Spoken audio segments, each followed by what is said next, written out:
So today we're going to talk about gear review for hunting and photography and videography. I'm talking about self-filming.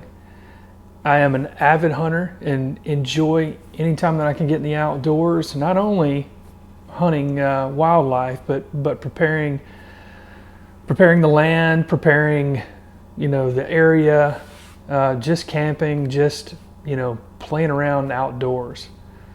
But specifically today we're going to talk about camera arms and one that I purchased before the end of the year last year and used a little bit during hunting season.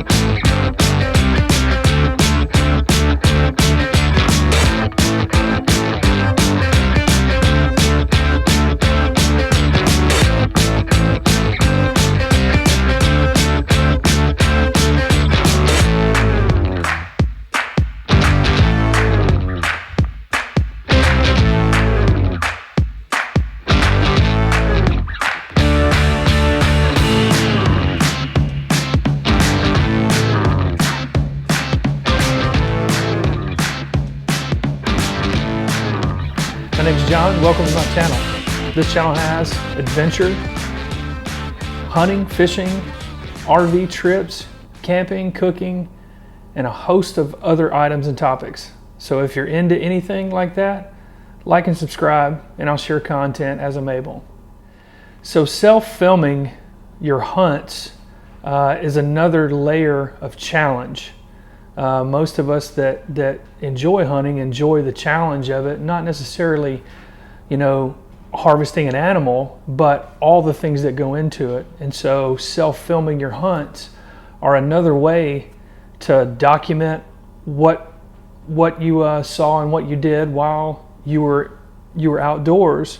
It can serve as something that you can record your experience on and then go back and share it with friends and family, or track your memories with your loved ones or your friends. But also you can use it kind of like game film. I know last year I made a ton of mistakes while hunting, and I was able to look back on the film and the video that I captured while I was hunting, and I was able to realize some things that I had done. Both I knew I'd made a mistake as soon as I, did what I did. But I also, after watching the footage, I picked up on some little things that I did not catch just kind of in the heat of the moment. So I'm a big fan of self-filming and filming hunts altogether. So let's talk specifically about camera arms.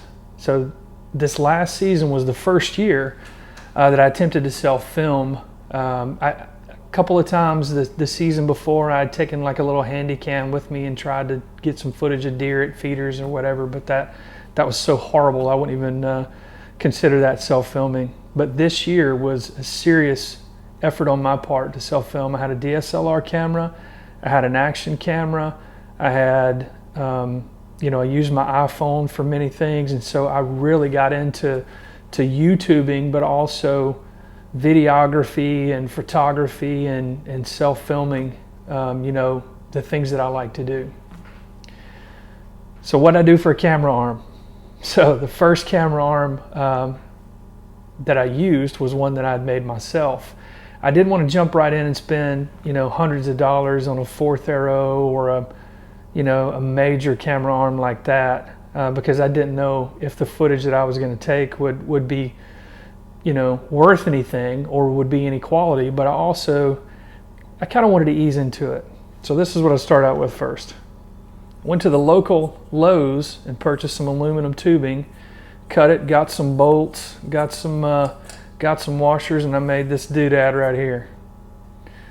I know what you're thinking. Looks like crap, and it probably is crap in a lot of ways, but I filmed a rut hunt in Indiana with using this right here as my primary film camera arm. I bought a fluid head from Amazon, which I'll put a link in the description of this video. It's called the Kingjoy. Fairly inexpensive, and it works fine for what I need it for. But today we're talking about the muddy Outfitter camera arm. This doodad right here. So this one is much more professionally built. It's heavy duty. I did take the fluid head, the Kingjoy fluid head that I told you guys about. See that? I did take it off of my DIY camera arm and put it on this one. Works great. But let me unwrap this here and then show you what we got. So this part sits on the trunk of the tree, right?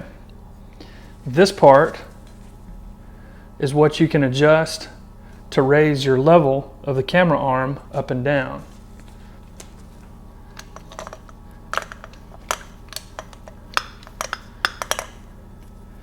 It has their button system, much like they do with their hang-ons and their climbing sticks, which keeps it.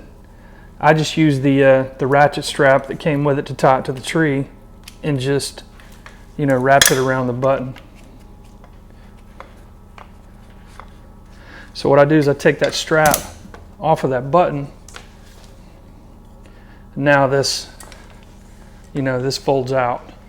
There's your base, and there's your arm, and there's the head. Pretty neat. This thing is super, super, super heavy duty.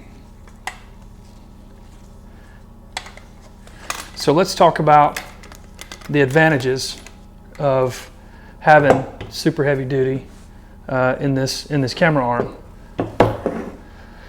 Number one, you're not going to have to worry about setting it and then having drift, or having you move your camera to a position and it just takes off and kind of flops around. If you're self-filming hunts and that happens, it's movement, and movement equals being spotted equals the hunt being over in a lot of ways.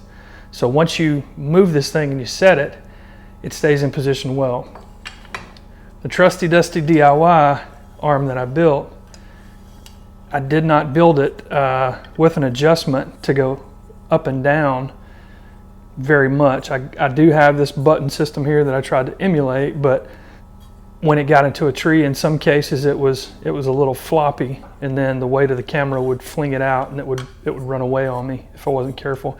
I could move it out and, you know, stick a broken limb or something in behind it and try to level it up, but real problem. Muddy's engineered a solution for that, which is great. The other thing I like about this camera arm is you can adjust it in several different ways. You have this adjustment on the front, which moves the entire arm. If you have to latch your base on and it's at an angle like this, you can take this adjustment and move it to level it up. Also has a level, a spot level in the top of the arm right here that helps you. Once you get it set, you can put the bubble in the middle of that level, and it really helps you get everything nice and snug. So let's talk about the drawbacks of the Muddy camera arm. So the first drawback is the weight. The thing is extremely heavy compared to this lightweight DIY arm that I built myself. Now, I'll qualify that by saying the quality on the Muddy camera arm is extremely high. I don't think, unless you drop this thing out of an airplane or the back of a moving vehicle, I don't think you're gonna have any issues with it. So although it is a bit of a trade-off on weight, it's worth it in the long run, because this camera arm will probably last for years and years and years to come. Drawback number two, this thing, once I got the arm in place, once I installed this part into the base, I can't remove it. It's like it jammed in there, and now once it's this one unit, it's this one unit. There's probably some things that I can do to take it apart, but because it's difficult to get in and out, I just left it in this one unit. Now, as you can see, in the one unit, it's really bulky. And so how to put this, there was no putting this in my hunting pack, but I attached it to my hunting pack with a strap, and it was, you know, I was able to move it, but it was a problem. Drawback number 3, it is bulky. Like I told you, it's hard to take it. It's impossible to take it apart right now, but after I work on it a bit and I do figure out a way to take it apart, it'll be easier to transport because I'll have 2 main parts. If I could take apart, have the base, this part right here, as one piece, and then have the arm itself, this part right here, as one piece, then I basically cut the dimensions of the width of it in half, and so I could put it down into a hunting pack and it'd be much easier to carry. Not the case today, so I got some work to do on that. Not the end of the world. The last thing about this camera arm is it does not come with a fluid head, and the fluid head is this part right here. There's a mounting bracket and a plate. Let's see if I can unscrew it. So this whole fluid head comes off.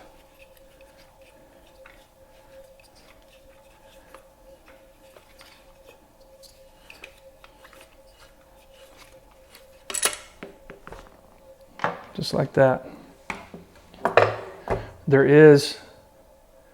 That's an adapter that goes in the bottom. Goes in the bottom of the fluid head right here.